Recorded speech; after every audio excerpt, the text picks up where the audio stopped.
Itong mga batas po ay isinulat, ipinasa at ipinatutupad para sa kabutihan at kaayusan ng ating pamayanan.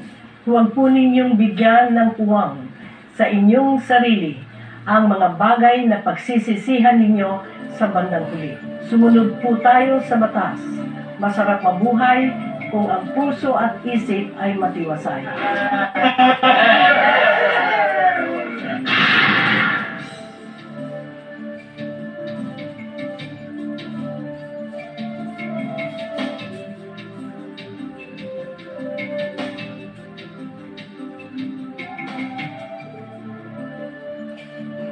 A joint project of the National Telecommunications Commission, headed by Commissioner Gamaliel A. Cordova, and Federation of International Cable TV and Telecommunications Association of the Philippines, represented by the National Chair, Estrelita Juliano Tamano.